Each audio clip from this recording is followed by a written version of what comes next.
বিসিবির বিশেষ বোর্ড সভা বসেছে যুব ও ক্রীড়া মন্ত্রণালয়ে। সভার বিষয়ে জানাতে সরাসরি যুক্ত হচ্ছেন সহকর্মী রিফাত আঞ্জুম। রিফাত, সভা কখন শুরু হয়েছে, কি কি বিষয় আলোচনা হতে পারে, কি জানতে পেরেছেন আপনি?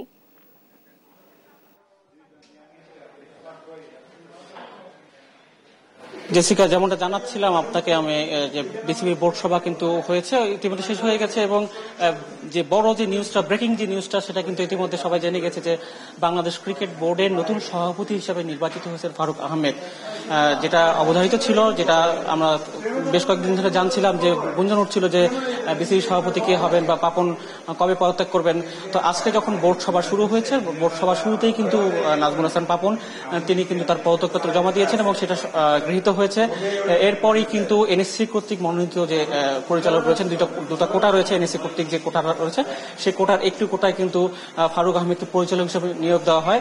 যেহেতু জালাল ইউনুস গতকাল এনএসসি কর্তৃক মনোনীত যে আরেকজন পরিচালক, তিনি কিন্তু গতকাল পদত্যাগ করার পরেই কিন্তু জালাল ইউনুস সে পদটা শূন্য হয়েছে এবং সেই জায়গায় কিন্তু ফারুক আহমেদকে পরিচালক হিসেবে নির্বাচিত করার পরেই কিন্তু তাকে সভাপতি হিসেবে নির্বাচিত করা হয়েছে। এবং এনএসসি যে আরেকটি কোটা রয়েছে, সেই কোটায় কিন্তু আরেকজন পরিচালক রয়েছেন আহমেদ সাজাদুর ববি, তাকে কিন্তু সরিয়ে দেওয়া হয়েছে এবং সেই জায়গাতে নতুন করে পরিচালক হিসেবে যুক্ত হয়েছেন নাজমুল আবিদিন ফাহিম, যিনি কিন্তু গত যে ছাত্র আন্দোলন হয়েছিল, ছাত্র আন্দোলনে কিন্তু সক্রিয় ভূমিকা রেখেছিলেন, মাঠে ছিলেন, সেই মাঠ থেকে কিন্তু সেই আন্দোলনটাকে পুরোপুরিভাবে সহায়তা করেছিলেন। সো এটা নিয়ে একটু সবাই প্রত্যাশিত ছিল যে তাকে কবে দেখা যাবে।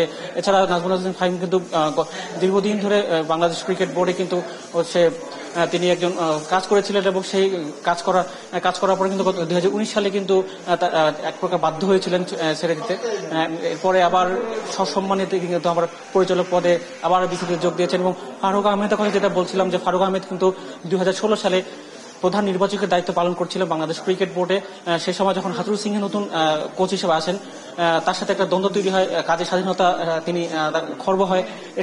সে কারণে কিন্তু তিনি প্রধান নির্বাচকের যে দায়িত্ব, সেখান থেকে কিন্তু সরে দাঁড়িয়েছিলেন এবং দীর্ঘদিন পর আবার বিসিবির পরিচালক হিসেবে তিনি যুক্ত হয়েছেন বাংলাদেশ ক্রিকেট বোর্ডে এবং পাপনের পদত্যাগের পর তাকে সভাপতি হিসেবে মনোনীত করা হয়েছে। এবং আজ বিকাল 3টার সময় কিন্তু নতুন সভাপতি আমাদের ব্রিফ করবেন, তার কর্ম পরিকল্পনা তিনি কিভাবে কাজ করবেন সবকিছু জানা যাবে।